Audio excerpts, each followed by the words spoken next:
All right.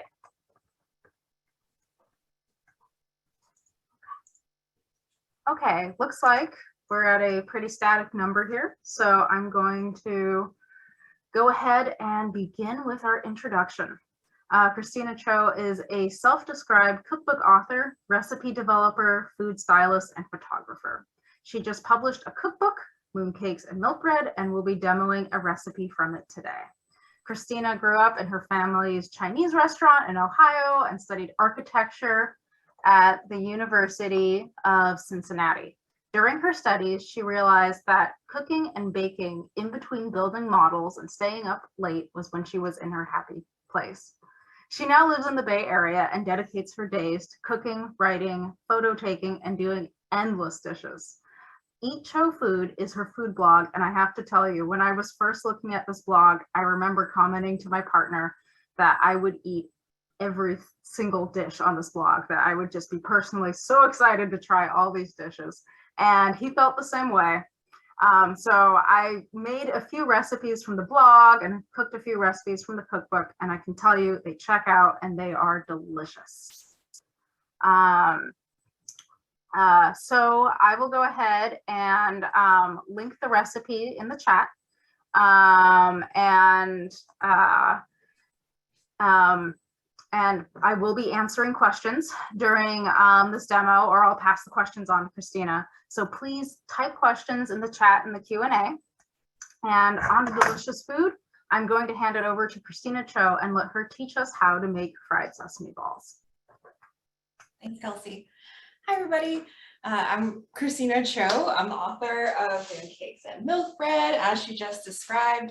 This is my debut cookbook, and it's dedicated to all things Chinese baking. It's the very first book that kind of comprehensively covers this topic, which is very cool that I had the opportunity to do that. And it's just like a real honor because Chinese baking and Chinese bakeries hold a very, very special place in my heart, and also just like my family upbringing. Like, we always looked forward to going to Chicago or other kind of like bigger Chinatowns. Cleveland doesn't have a huge Chinatown, but it's there. So it was always like a big destination for us to go find a Chinese bakery and find our favorite buns. And if there's like fresh fried sesame balls, we would always get those too. So if you've never made or even seen fried sesame balls before, I'll just show you what it looks like in the book so you kind of have a frame of mind of what we're going to be making in the next hour. But these are fried sesame balls. They are typically filled with sweet red bean paste. If you're like, oh, like red beans in a dessert, like it works. It's very, very common in not only Chinese desserts and sweets, but like all sorts of different kind of Asian sweets to have red bean paste in there. It's not super beany, I would say. It's just kind of like a really nice medium that's like creamy and takes on sweetness really, really well. So we're gonna be making these. And feel free to type in any questions and I'll answer them all along the way. This recipe is one of the few gluten-free recipes in my book, but they naturally are just gluten-free. The dough that surrounds the outside is made with a glutinous rice flour. So there's kind of two different types of like glutinous rice flour that you can buy for this recipe.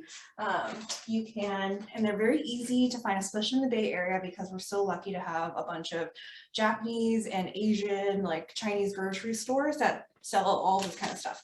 So you can get bags of glutinous rice flour, just like this is what my bag looks like. Or you can use mochiko, which is a sweet rice flour. Either of these will work totally fine, and you're gonna get that really nice kind of like soft, chewy texture. Just like how if you have like mochi, it's that exact same texture, but it's fried, so it's crispy and chewy at the same time, which is just really, really wonderful. I just advise against, there's some brands that make like sweet rice flour that don't work the same way. I love Bob's Red Mill for like my bread flour, anytime of just like regular flour or nut flour, but their sweet rice flour, it's not ground fine enough. So like, I know that's an easy one to find, but just like advise, like don't get that one. It's not going to work for this recipe. But these two are the ones I like to go for. But before we measure that, we're going to make a little simple syrup, and that's going to hydrate our dough. So I just have a little saucer here, and I'm going to measure 1 cup of water, which is 113 grams. Highly recommend you use a digital kitchen scale for any sort of baking. You just get the most consistent results that way.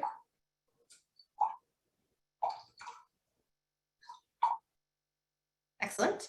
And then to this, we're making a syrup. So we're going to add a little bit of sugar. So we're going to add 1/2 cup, which is 100 grams of just granulated sugar.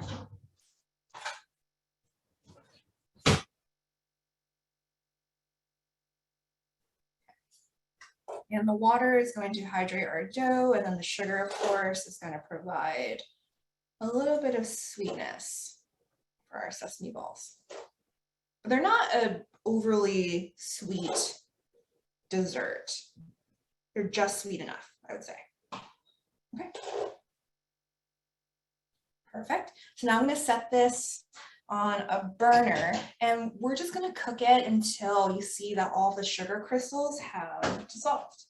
It only takes like a few minutes.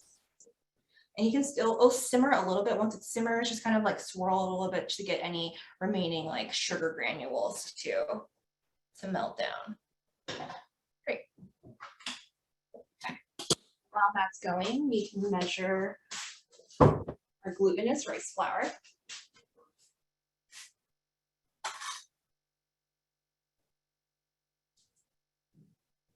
And we need 1 cup of glutinous rice flour, which is 145 grams.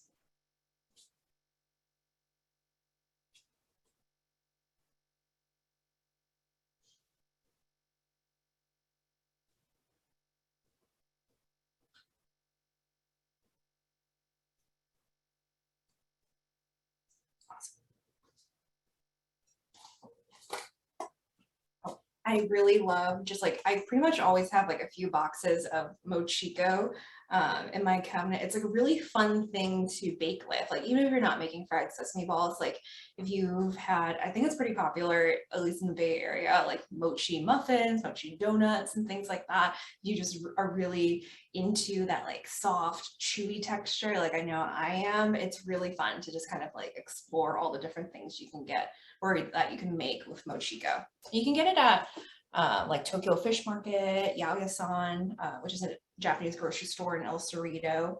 I live in Richmond, so there's plenty of great stores to get all these ingredients. Okay, I'm just checking on my syrup. I want it to melt just a little bit longer.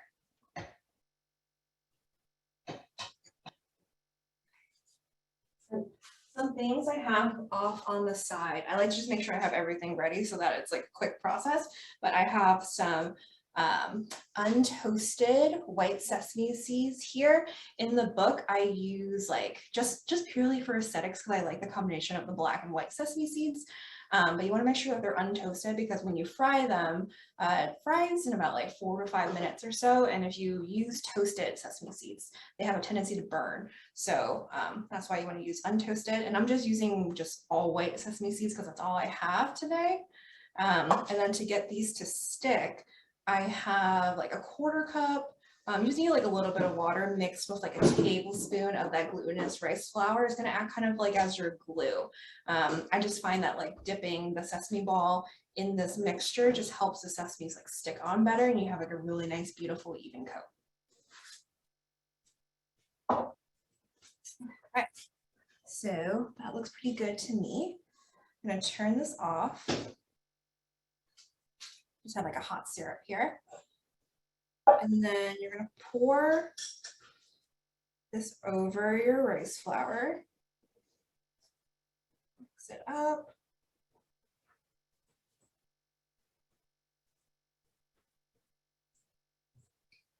Just add a little bit at a time.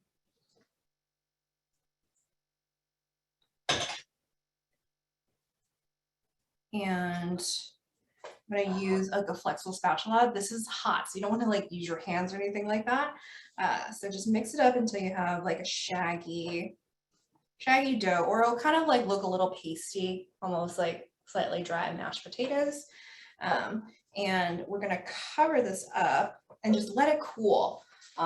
As this mixture cools, it becomes a lot easier to handle and it like kind of firms up a little bit.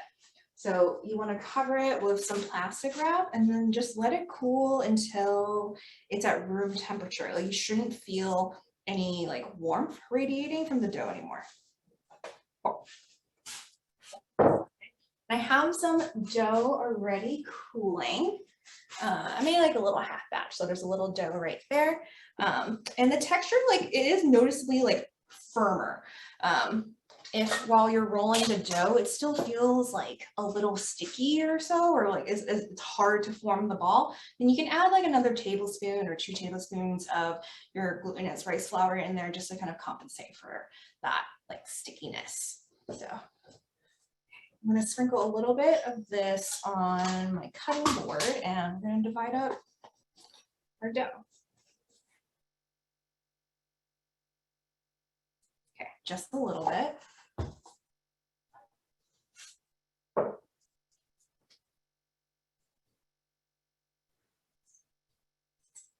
And this is a half portion of dough, so I can get like 6 sesame balls out of this. The full recipe makes 12.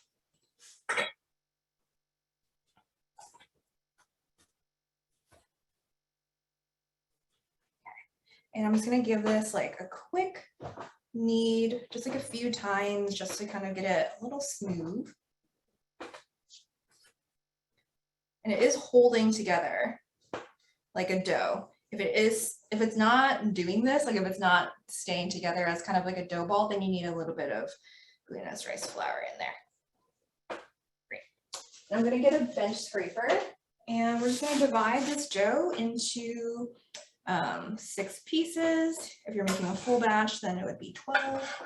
And if you want to be really exact, then you can divide it, or you can divide the overall weight of your dough and weigh out each one to make sure that they're all the same size, but I'm just eyeballing it here. It's not going to make too big of a difference. And maybe you like your sesame balls a little bigger. Maybe you like them a little bit more bite size. Great. I'm going to sprinkle them with a little bit more glutinous rice flour to help them from sticking.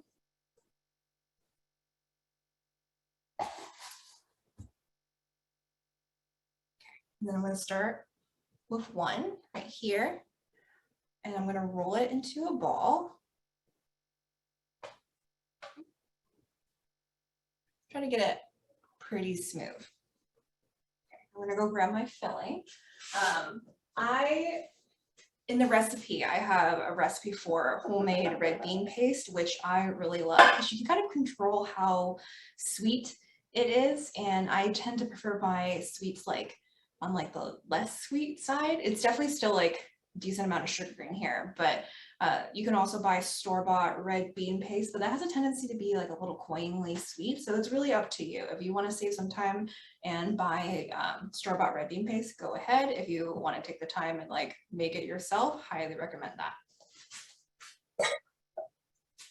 And this is what it looks like. Just looks like red beans.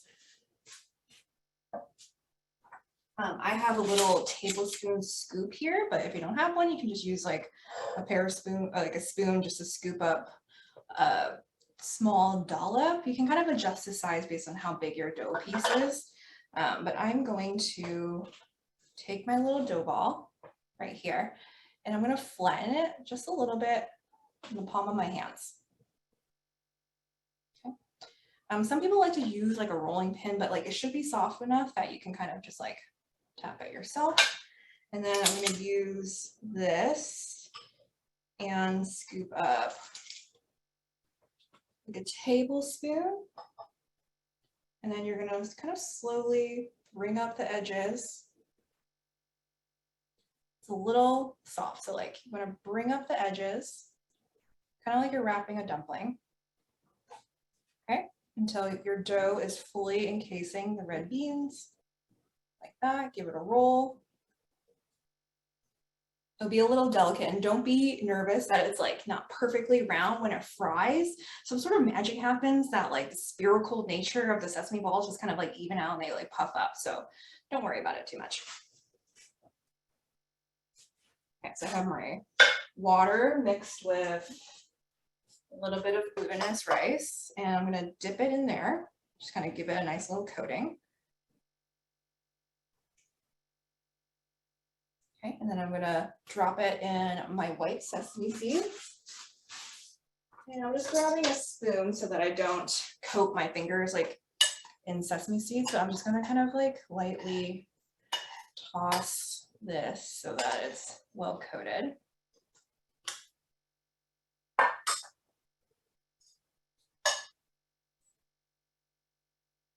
Then you have one unfried sesame ball.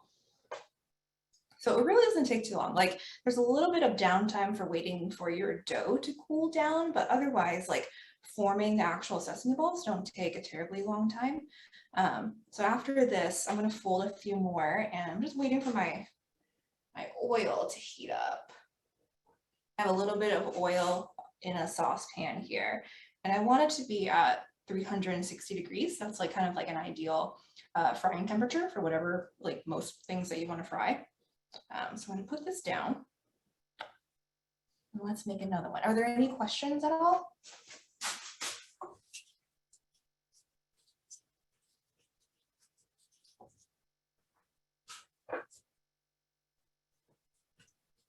There is a question. Jonathan was wondering, do you put them on parchment paper at any moment?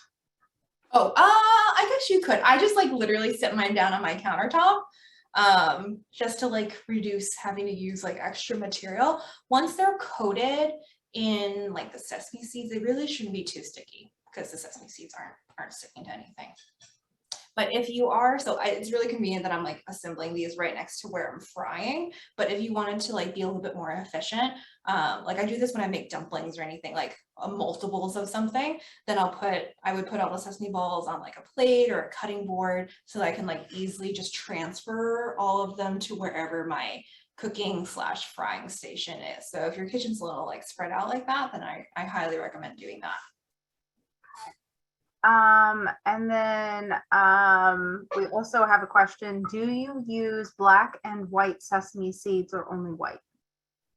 So you can use either one. In the book, you'll see that I'm using black and white, and I like that just like for color contrast. I think it's really pretty. But right now I only have white sesame seeds, so I'm only just using that.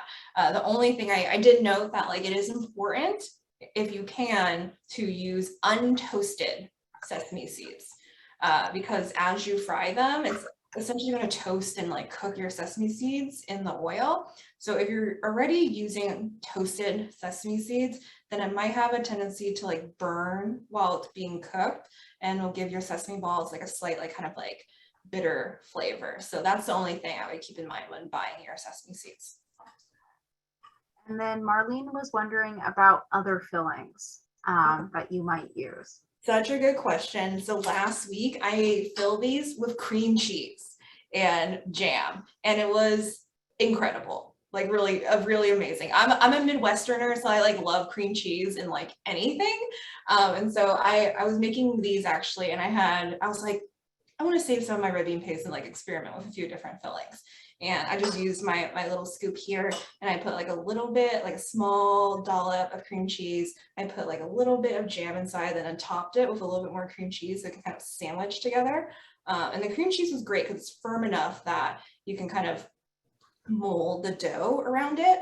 But it was amazing. And then when you eat it hot out of the fryer or let it cool a little bit, the cream cheese gets like really soft and delicious. So that's a really fun option. You can also use like, if you can get like a firmer, so it's all about texture. You want something that's firm but scoopable. So if you can get like a firm peanut butter, that would be great. Or even Nutella. Like I would, for Nutella, I would maybe like refrigerate it just a little bit so it's a little easier to like form. But there's a lot of other really wonderful options. This fall, I was thinking of maybe like making like some type of like pumpkin custard filling that I think would be really, really tasty. That's neat. Yeah, there's one recipe in your book where you use ice cream in the center of a mochi mooncake. That's really fun. Yeah. So I mean, I feel like I know that's not like there's like I've had deep fried ice cream before, but I don't think you can do it for this one. But that one it's very similar. The dough is a little different, but you still get that kind of like chewy texture with the dough against like the firm ice cream. It's really lovely. Okay. My oil's a little hot, so I'm gonna take it off a little bit, let it cool down. I'll take a few more questions before we fry. Let's see. So Romy notes, my grandmother used to make them really thin and unfilled. Have no idea how she achieved the thinness of the shell. They were unfilled? So that's all right. Other questions. Anne asks, how do I work with black sesame instead of red bean paste? Black sesame is more liquid than red bean paste, which is difficult to place in the center of the ball. Sure. So a lot of times, so some people do, there is a traditional dessert that, or not dessert, but like at the end of Lunar New Year for Lantern Festival, it's called Tong Yuan, and it's like a kind of mochi glutinous rice ball in like this like soup, or a sweet soup, and it's filled with red bean paste. For that, I think the dough typically for that is like a little firmer, which makes it easier to fill if you're just using regular black sesame paste. Something that I've done in the past when I wanted to do like a firmer filling of black sesame paste is that I actually mix the black sesame paste with like a little bit of like butter, or I could do like coconut oil or something like that. Something that's like a fat that when it's cold will stay at like a solid consistency, and then when it fries it becomes this kind of like really lovely like kind of molten like sauce. And Jonathan asks, are there any types of sauce that you recommend or would use for dipping? No, it's not traditional to like dip this in anything. I also want to clarify, this is a sweet thing. So it's not like a dumpling in the sense that you would dip in like soy sauce or like chili oil. These you just eat these like straight up with nothing to dip in. Yeah. And then let's see, Paul notes that it's traditional to use peanut filling in both Chinese and Japanese cultures. I've personally seen sesame balls with mung bean in them as well. Marlene asked about traditional fillings like black bean, winter melon. So red bean is the most traditional filling for this. You can do black bean. Winter melon, you can you can make a winter melon paste for like mooncakes and this other kind of Chinese pastry that's called like a wife cake. So you can do that too. I don't have a black bean paste or a winter melon paste in my book, but those are other options. Someone mentioned how like crushed peanuts or like crumbly peanuts are a common filling too. And in the book, I actually have these. They're not fried. They're very similar to this, but they're like a no bake version. It's just they're salted. They're like they're coconut peanut mochi balls. And they're very similar in texture to this. The dough is a little different so that you don't have to like cook it necessarily. You don't have to like deep fry it again. Like you're just making like really supple mochi dough first. Okay. So my oil is at a good temperature. So I'm gonna like start the frying process. Once it fries, I can bring the camera a little closer, but wash my hands real quick. Yeah. And Jody asks that you repeat the fry temperature.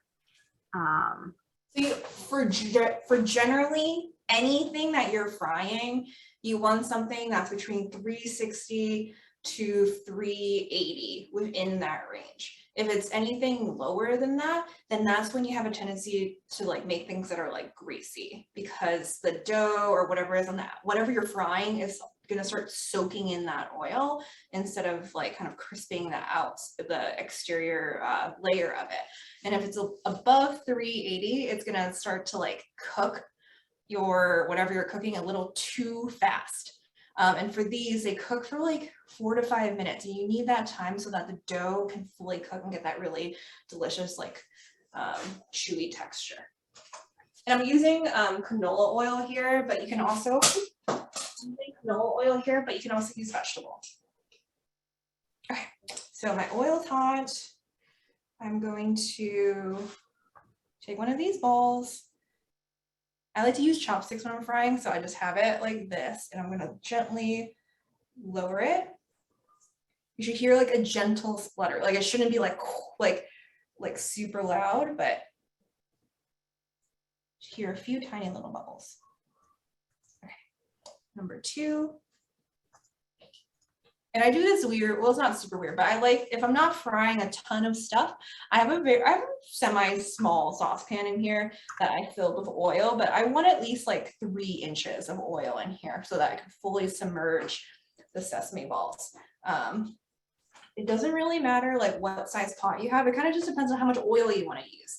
I care a little bit more about the depth of my oil in this case so that everything can fully submerge and cook evenly without me having to like toss and turn things too much. So, okay, cool. So now they're frying. I can see my chopsticks here. I'm not rotating them, but I am just kind of like letting them move a little bit. After about a minute, I will like kind of flip the ball over, because if you let it sit, like once they're done, they're going to float up to the top, but right now they're kind of like heavy. And if you let them sit at the bottom, you're going to get a flat edge on the bottom of your sesame ball. So okay, now I'm just gently rotating it.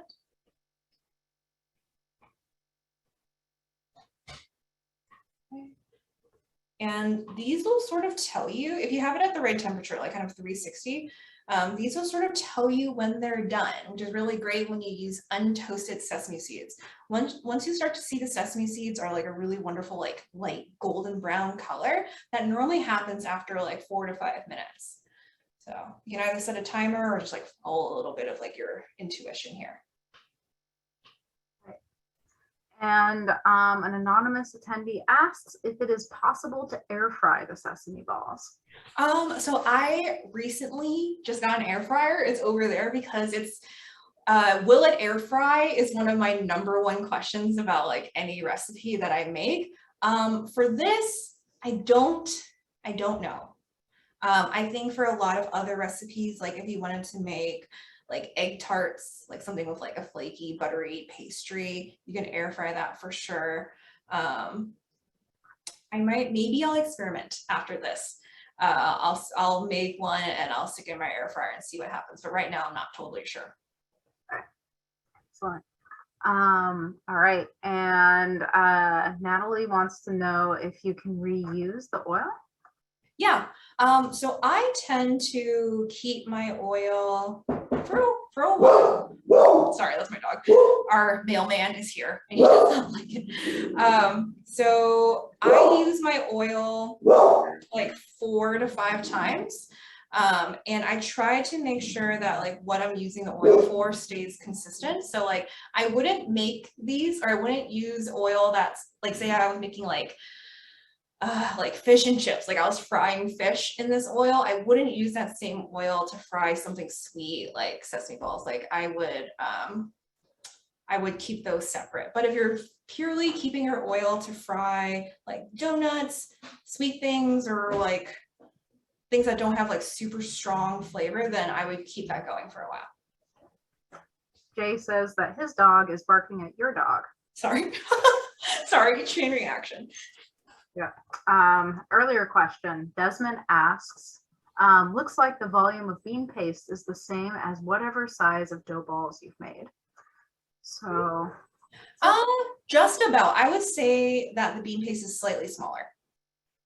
Yeah, but it kind of just depends on how well you can handle it. Like if this is your first time like making like a mochi like dough, then it might feel like a little delicate and flimsy. But after practice, you might be able to get, like, I know someone mentioned that their mom or grandma makes them with like a really thin skin. That like takes skill to be able to like still wrap something with a very thin layer of dough without it breaking. And so for a lot of these recipes, I kind of take like a medium ground, you know, like for example, like the mooncakes in my book, the amount of dough that's on the outside is maybe like a little thicker than like someone who has been making mooncakes their entire life, but that's because the first time that someone makes them, I don't want them to feel frustrated or feel like they like can't achieve it. You know, it just really just takes practice, and then you slowly start to kind of like hone in on your skills and adjust the ratio of dough to filling. Okay. So they're almost done. I'm gonna lift one out, or let me see. I'm on my laptop, so I'm gonna like try and see if I can maneuver this. You can get like a quick. See if you guys can see that. That's what it's starting to look like. I think it needs like one more minute. But you can see that the sesame seeds are getting like a nice golden brown color.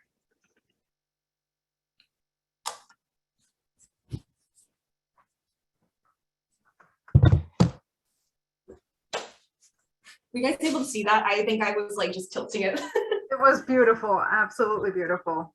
Very bubbly and golden. Cool.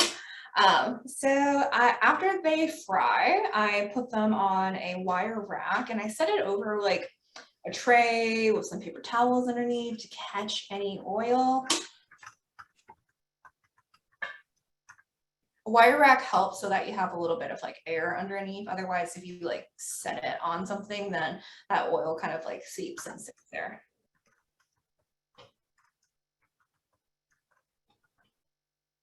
Okay, so let's carefully, if you can use chopsticks to carefully like maneuver these things, then by all means use a chopstick. If you feel more comfortable using like a pair of tongs or like a spider, then use that instead. Just be safe when you're frying stuff.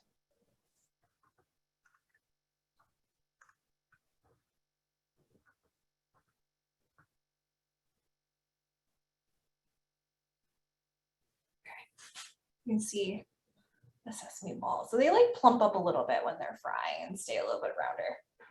So I'm gonna let these cool for a few minutes. They will burn your tongue off if you eat it right away. So I let them cool for at least like 5 to 10 minutes.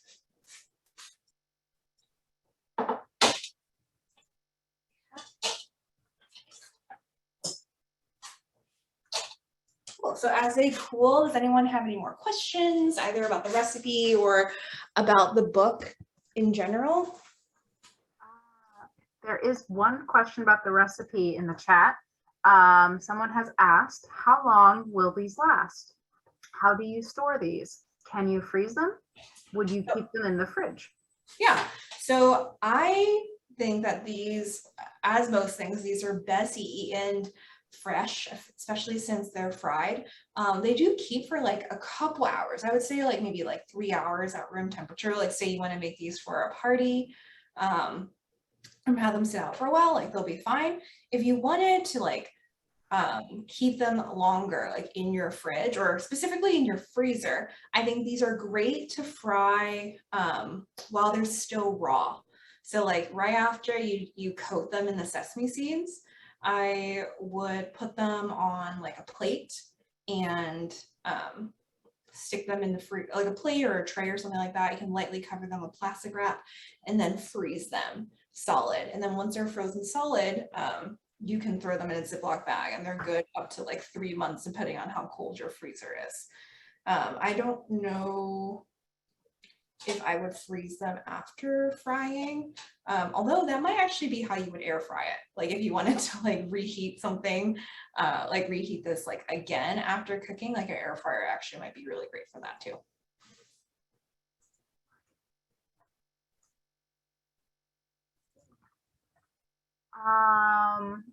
Let's see. Anna asked about putting gelatin mixed inside the sesame balls. If you've ever attempted that. She's thinking specifically with black sesame, but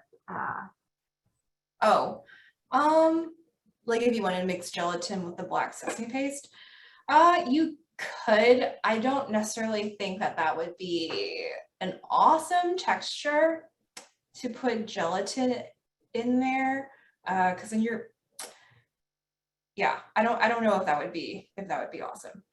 All right. Paul asks about suggest microwaving for 30 seconds. If they're refrigerated. Desmond asks to verify if the water in the dough is a half or 1 cup. It should be, oh, sorry, what did I say?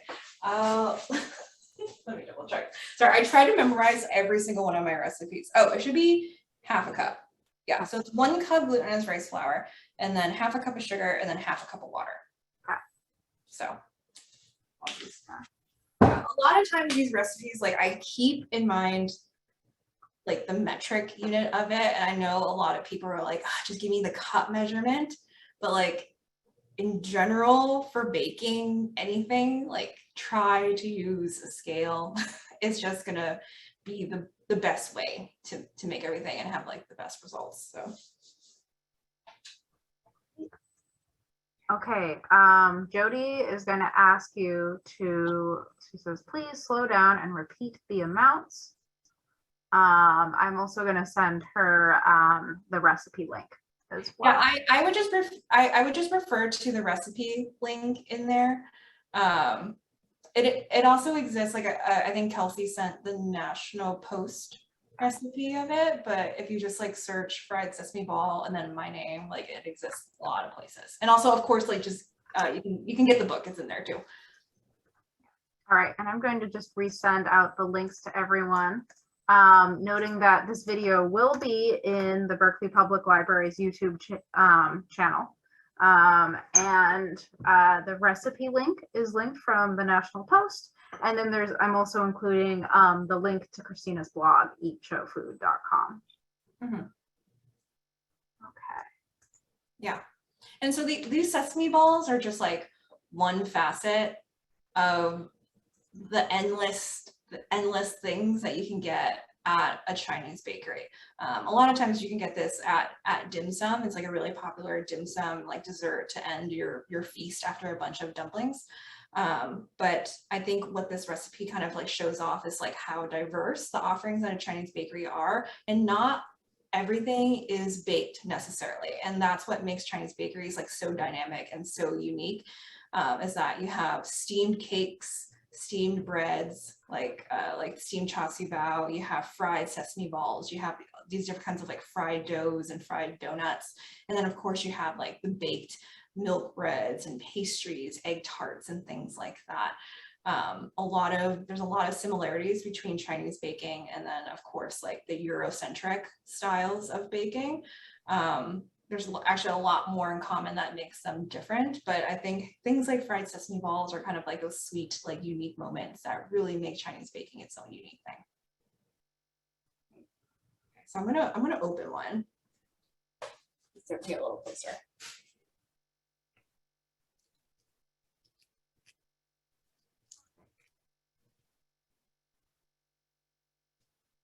There's inside. So the texture of it, the outside should be like crispy and toasty from the sesame seeds. The dough should be like soft and chewy.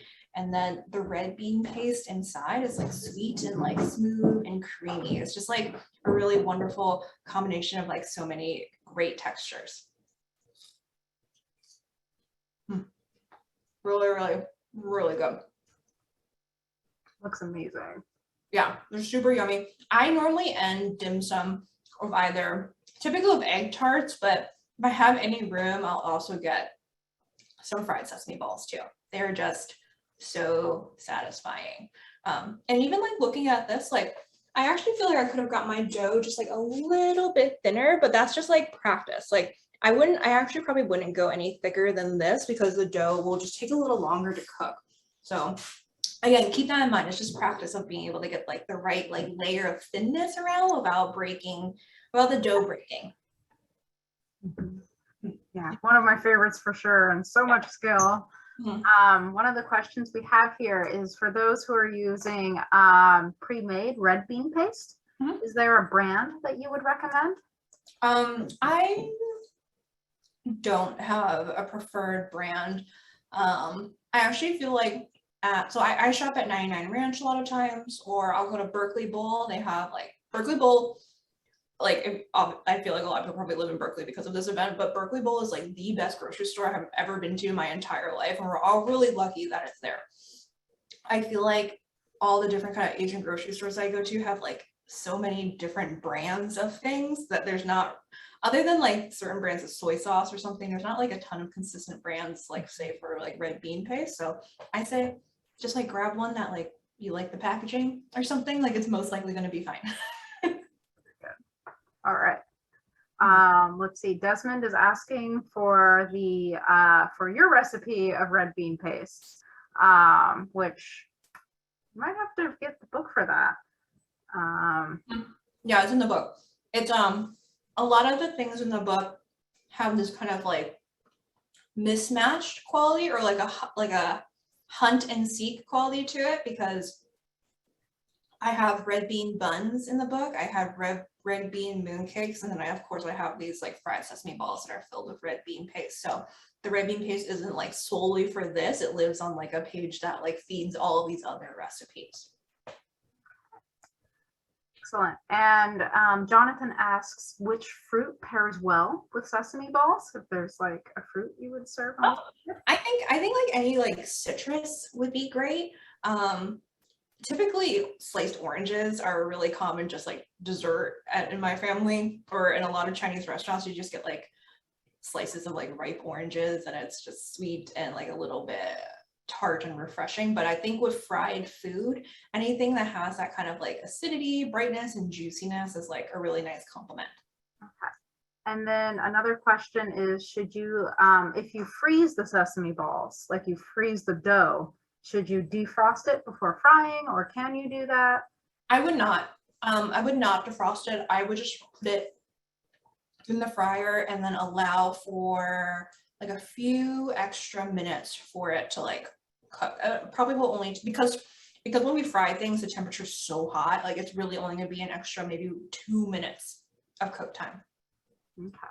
Yeah. All right. Paul is asking if there's any lard in this recipe. There is no lard in this recipe. There's actually no lard in my book. I purposely did that. I was a little nervous of not including lard because a lot of Chinese baked goods do include lard in it, but there's also a lot that don't. I wrote the book with the intention of it being a really cookable and bakeable book for the home kitchen, and I personally never cook with lard or seek lard. I almost always have butter. Like I have like blocks and blocks of butter in my fridge at any time, and so if I could stick to just like a more easily accessible fat like butter, I did. So that's why there's no lard in this recipe or any of the other ones. Leo asks how many times you reuse the oil. 4 to 5 times. And let's see, Minerva asks if the book is only desserts. It's not. I actually have a Chinese breakfast chapter in there that is one of my favorites, and this almost could go into the Chinese breakfast chapter, but the Chinese breakfast chapter is great because I think, again, I wanted to show off as much dimension with Chinese bakeries as I could. And what's really great is that the Chinese breakfast chapter. So in here you'll find hagao, like crystal shrimp dumplings. These. I have sausage, egg, and cheese shenzhen bao in here. I have juk.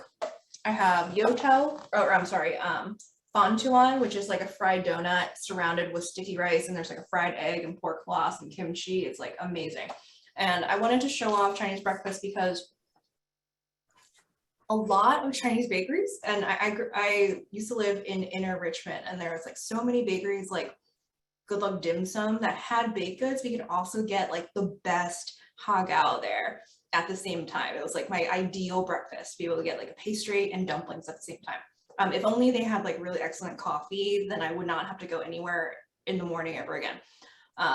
But so there's a lot of savory things in here. There's also a savory bun chapter, and then the breads, there's like green onion pancakes and things like that in there. So I would say it's probably like 40% savory. looks like we have some new messages here. Oh, people are expressing their gratitude, saying thank you. Let's see, very good. Someone asked where they can purchase your book too, if there's a location you'd like them to purchase from. Yeah, so the book was actually out of stock for a really, really long time, and it finally got back in stock about 2 weeks ago, and now there should be like plenty of books. I hope it's not like out of stock too soon. But you can of course get it from Amazon if that's what you like, but I also love to support local bookstores. So in the Bay Area, you can get it at Book Passage, Book Inc., Green Apple Books, Omnivore. Those are all really wonderful places that you can get them from. And I'm doing a physical, I will be doing an in-person book signing on, I think, the 26th, whatever the Saturday is around then, and I'll be at the Ferry Building. If anyone gets books by then and want to stop by while they get some fruits and vegetables, I can sign your book then. All right. Yeah, so many thank yous. Oh, earlier Rami asked what you think about the chopstick test. Oh, so my mom does that. My mom does that with the chopstick test. I do it sometimes. I feel like it depends on the chopstick, honestly. There's if you don't know what the chopstick test is, it's you put, if you want to test, if you don't have a thermometer, you can test the temperature of it, or just test for the fact that it's like hot enough to fry something by sticking a pair of chopsticks. Wooden chopsticks is important. You can only use wooden chopsticks, and you put it in the oil, and if you see a lot of like active tiny bubbles around your chopstick, then it's hot enough to fry. I say that I have 2 pairs of wooden chopsticks. One is coated, like with like a little, like polymer or something like that. The other ones are uncoated. So I think the chopstick test is fine as long as you know that you have chopsticks that will work for the test. It's kind of old school.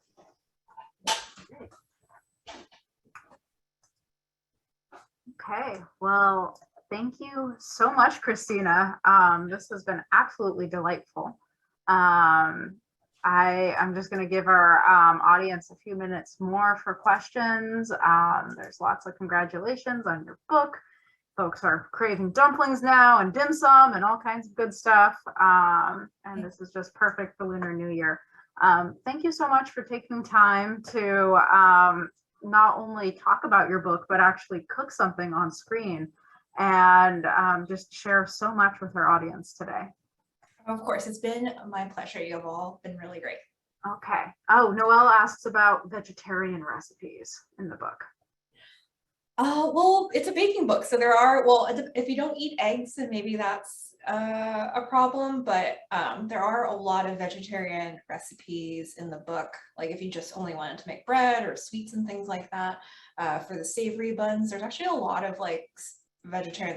There's these really fun mushroom buns. They're steamed mushroom buns that also look like mushrooms. I'll wait for you to get the book so you can be like delighted by what they look like. They're pretty magical. And then I have this like gingery bok choy and gailan steam bun in there. That's one of my favorite things. So if you're a vegetarian, I think you're still going to get a lot of great uses out of this.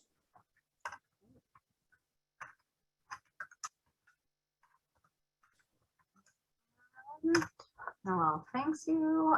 Saying thank you so much. See, yeah, there are currently 36 holds on our copy of the book right now. We encourage you to jump in line. We're now ordering 2 more copies just because the demand is so high, and this is just such a great book.